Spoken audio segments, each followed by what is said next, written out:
Yo, what's poppin', guys? You got your boy Andre here. Welcome to another video. So for this video, I'm still playing some portalcraft just because I know a lot of you guys really like watching portalcraft because you know it's the new hotness or whatever. It's really cool. It's definitely really entertaining to watch. So the list I'm using is still the same list that I was using from the last video, but I'll go ahead and I'll show it again in case you guys missed it or didn't watch it. You know, whatever. I'm still more or less fine with the list because I haven't played like too many games with this particular list, so I haven't like reached the point where I'm like, oh, okay, well, maybe I should cut this or maybe I should cut that or whatever. So it's like still fine. So I'll be showing you guys 4 games. I would show you guys the ring game, but the ring game was versus Dari, and I got blown back because I made a misplay my mulligan. And I don't really feel like that's like worth showing. So I'll be showing you guys actually 5 games if I can make it. But I'm gonna have to like go super fast with my like explanations. So 2 Shadowcraft, 2 Dragoncraft, and then 1 Swordcraft, I think. Yeah. So versus Shadowcraft, I think you're okay. So to be honest with you, I've heard some people say like you're not favored, but I think you are actually favored. Just because like Acceleratium is just so good at what it does. Like Acceleratium is one of the things you need to do in order to deter Shadow from making board ever. So I should go ahead and keep the match to the line here. To be honest with you, keeping the second match to the line is a little bit greedy, but I choose to do it because this basically just screams, okay, well, I either need to find Fervent very, very fast, or I need to find copies of Biofab very, very fast. I pick up the Meta Protection. I'll go ahead and actually play out the Meta Protection here. Just going to start building up my deck.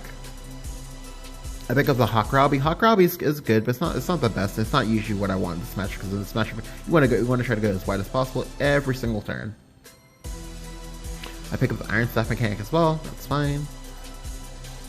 Here he plays that Bellinus. The Bellinus it's annoying, but it's fine.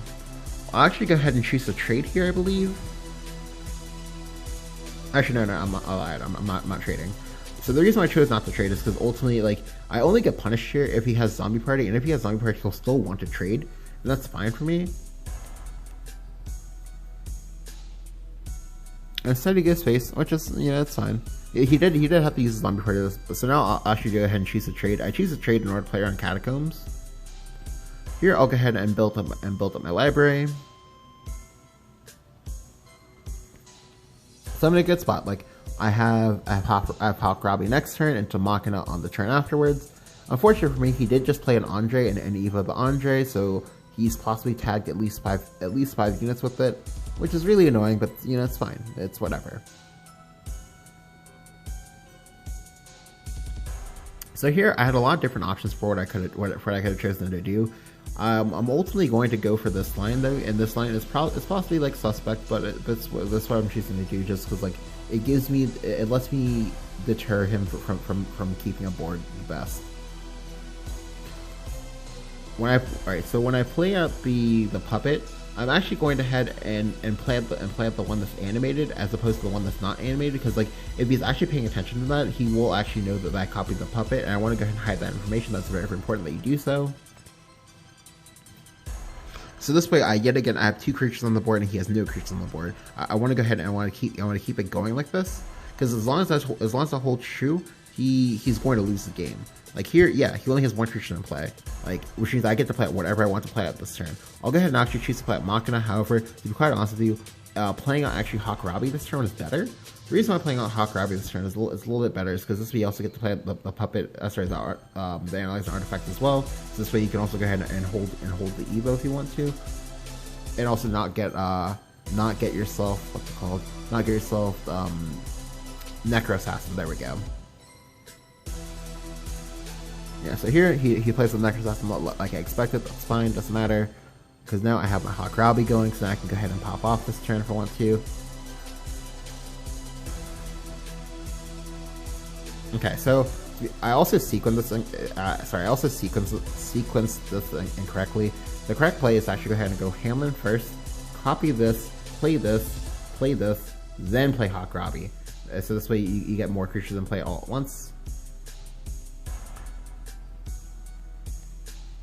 Because there's no point in me making the copy the way I just made the copy, because like I'm going to lose this entire hand anyway.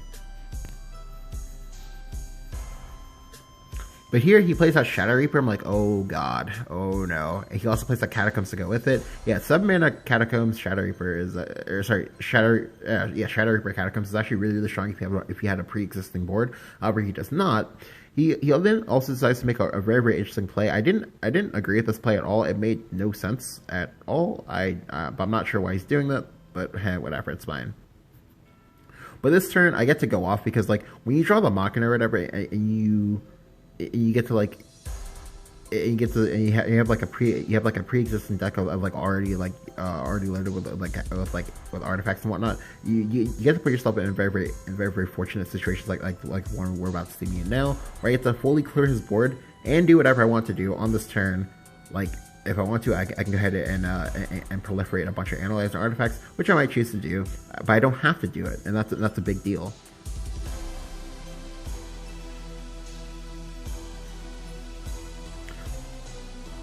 And then he just concedes when I go ahead and I remove the board. Like to be honest with you, the Shadow Reaper was his way back into the game. Like there wasn't anything for me to do, about it. Like it was one of those like I needed to have banishes in order to be able to like try to like stop the Reaper from growing. But he just didn't give me the chance to mess up. He just like conceded immediately, which is not what you want to do in that matchup. Next thing I'm going to show you guys is going to be this game versus Dragoncraft. Portalcraft is probably one of the best answers to Dragoncraft right now, just because like they check off so many boxes that you need to check off in order to beat Dragoncraft, or that is to say they beat it on a lot of different axes, on a lot of different points, and that you can win because you have a bunch of 3 HP creatures. 3 HP or higher creatures are the bane of Dragon because like AoEs don't touch them. The only AoE that touches it is Conflag, and a lot of people are under the false impression that Conflag is a terrible card, and therefore aren't playing it. The other way you beat it is because you have a lot of early game tempo from that of the Fervent, that of the Magical Lion plus Fervent Soldier plus Biopap combinations, like we're gonna see here, which just puts you really far ahead on the board. So like when they're trying to ramp up, you're just making a board, they can't AoE the board, and then just kind of lose because you just kind of force them to play the game that you want them to play. And if they ever play fatties, you have Acceleratium to go ahead and kill the fatties, and then cycle a whole bunch while you're doing so.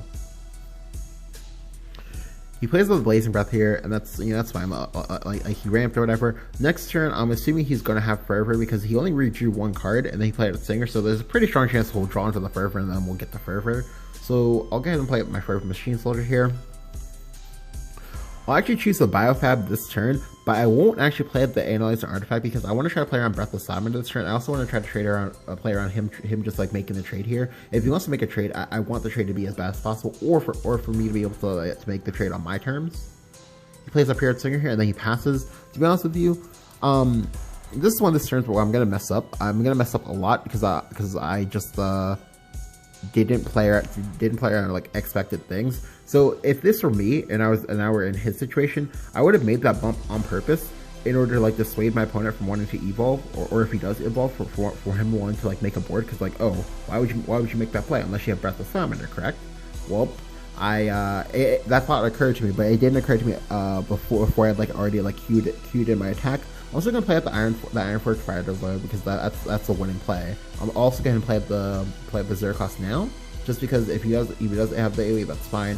But if he does have the AoE, that's also fine because it means that like, because it means that now I get to press a lead, and that's great.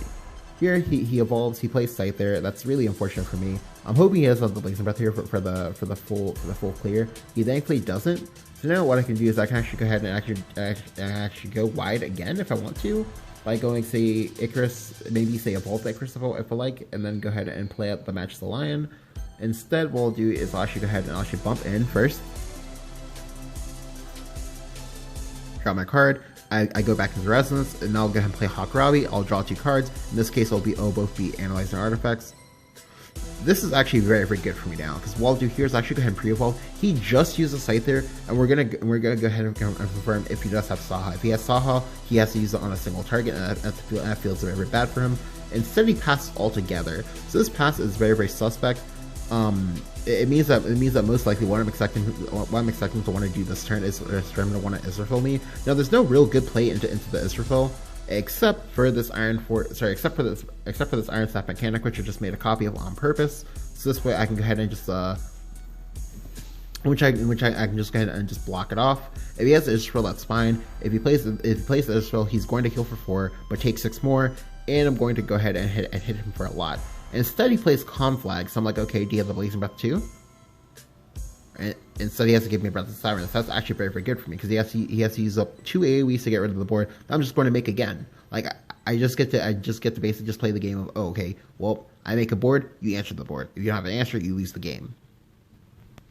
Because he's not actually playing the game right now. Like, he's playing my game, and that's not where he wants to be at.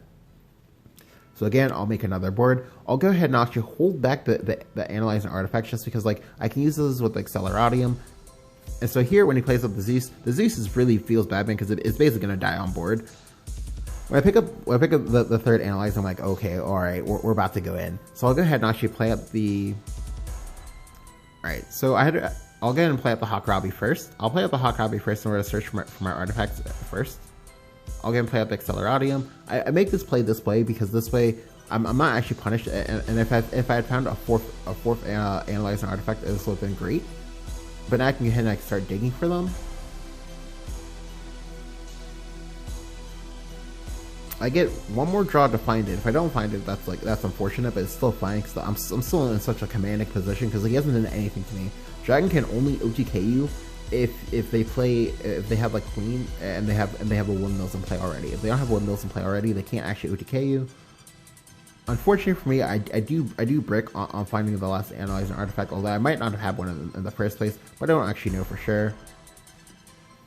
I'll play up the Hamlin to go ahead and copy another Mystic Artifact, but he's at 6 HP. I have another board. The board doesn't actually die to any one AoE, outside of Complex or Baja.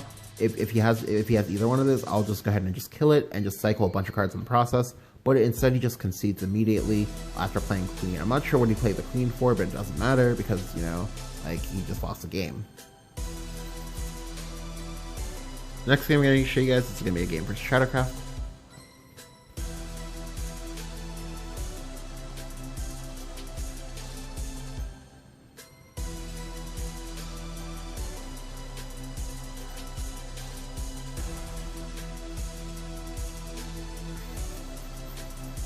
Alright, so I'm going second. Going second in this matchup is just pretty fine. Like, we more or less both get what we want. Like, I get more options to draw into things like this and draw more combo pieces, and he gets his opportunity to possibly make a 1-2-3 Catacomb setup.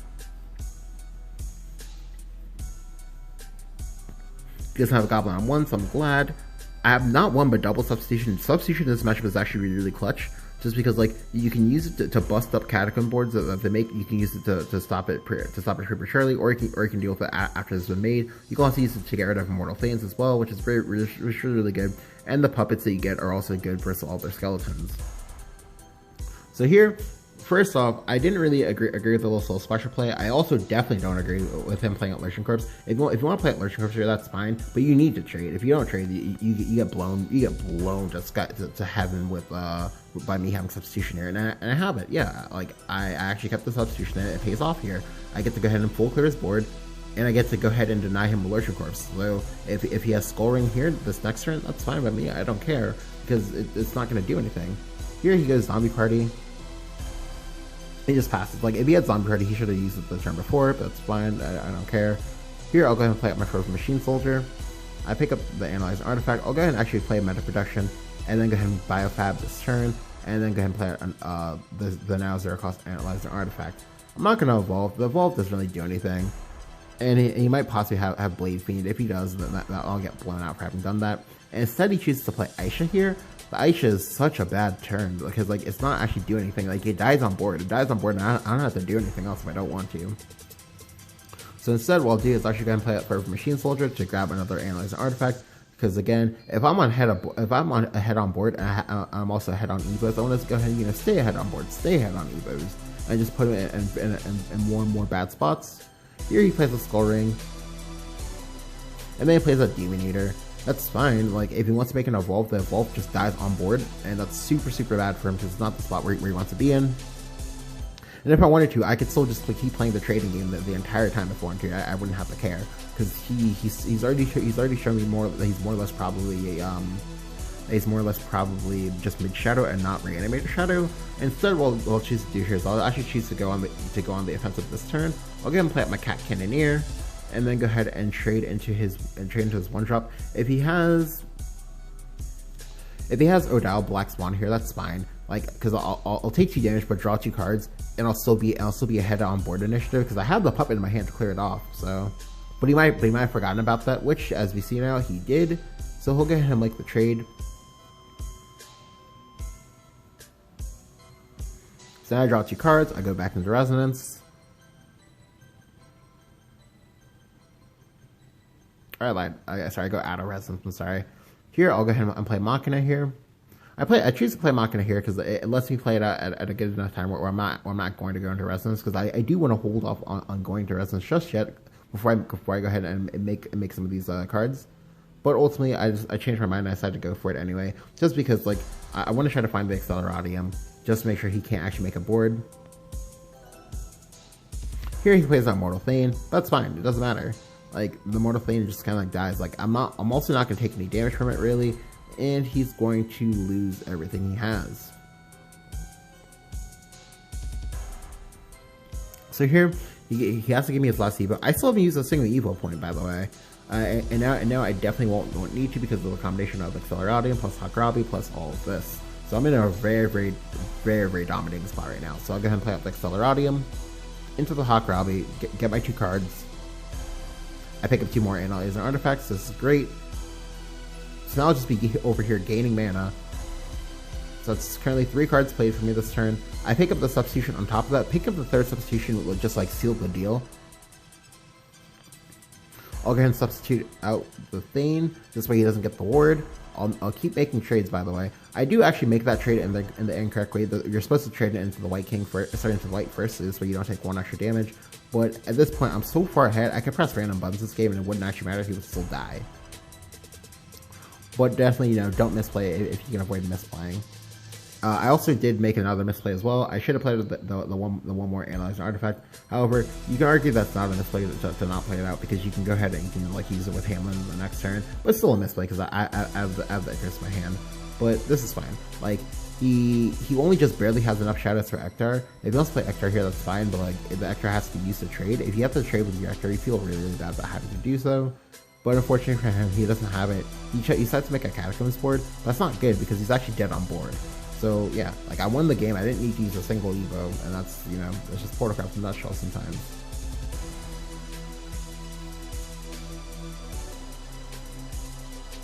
Alright, next game is gonna be this Dragoncraft game, and I'll just like try to make the sword game into a separate video if I can do so, because I'm not sure how long this video is.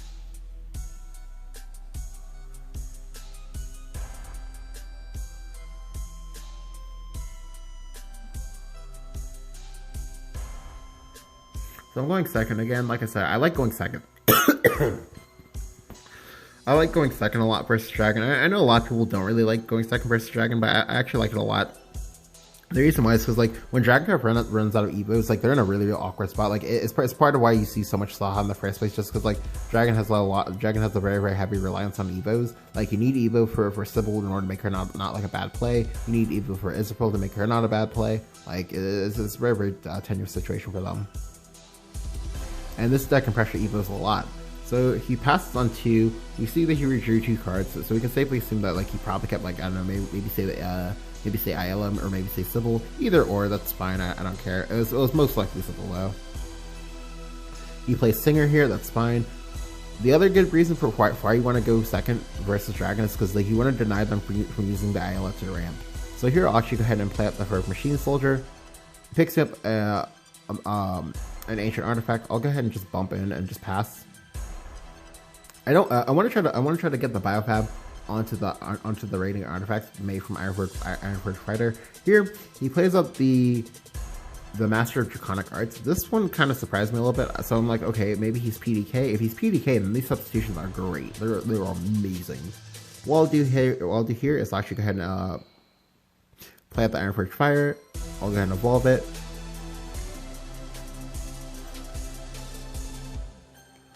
I'll also go ahead and biofab here. I biofab here in order to put in a little bit more pressure on him, because like if he's PDK, that means he can't actually deal with this board.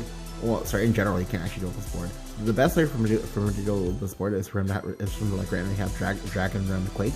If he doesn't have it, which he most likely doesn't, because almost no one plays that card, then that means that he's going to lose on the spot. Like, if he wants to have Sybil here, the Sybil has to trade into this. Like, if you don't trade into this, like, you feel bad. Even if you don't trade into this or whatever, even if you do trade into this, like, you still feel really bad, because you're going to eat 1 billion damage, and the Sybil didn't heal you, it only ramped you.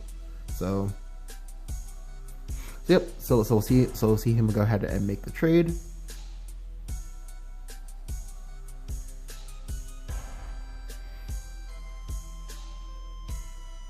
I pick up another ancient artifact. So what I'll do here is actually kind of evolve the Icarus. I evolved the Icarus to put myself back into resonance, so this way I can kind of trigger the Hakrabi.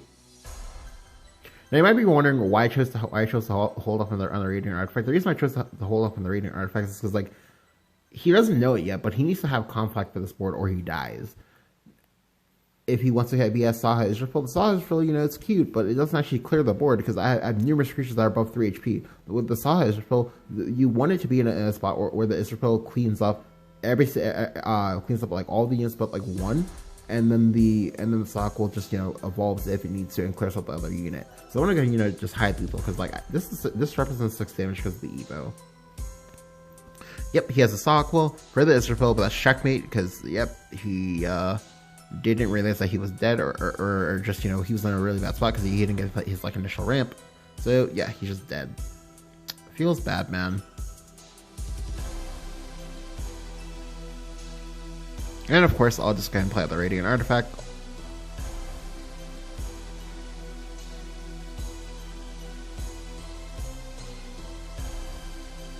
But like, the big thing about this game is that like I just happened to draw into the Radiant artifact very quickly. Even if I hadn't drawn into the Radiant artifact as quickly as I had, I still had a pretty decent chance of just being able to just like control the board and just be able to like do all the things I needed to do in order to win. But yeah, I mean, like, that's just like portalcraft in a nutshell. Like I definitely can't wait for people to complain about portalcraft being broken, because like it has some pretty unfair moments. Like I've mentioned this many times, and I definitely plan to continue to like mention this. But like portalcraft to me, like it feels like I'm playing Yu-Gi-Oh again. It feels like I'm playing like Infernities from there, where you just get to have like 20-minute turns where you just like take 1 billion, take like 1 billion actions in the same turn. And that's like, you know, to naked eye, like that is unfair. That's unfair just by the like the basic premise of what you're doing. But it still feels very nice. Like if you're looking for a deck to play that actually like punishes like misplays on your end, and it's actually like very rewarding when you actually do everything correctly, portalcraft is definitely the deck to play for that, I think. But yeah, if you enjoyed the video, go and leave a like, go and hit subscribe, and if you haven't, let me know what you think about portalcraft down in the comments below. I'll definitely get and share the story game probably like later today, maybe tomorrow, I don't even know. Just maybe like a few days, maybe like a few hours after the video uploads, I think. Anywho, thank you guys for watching. I'll catch you guys next time.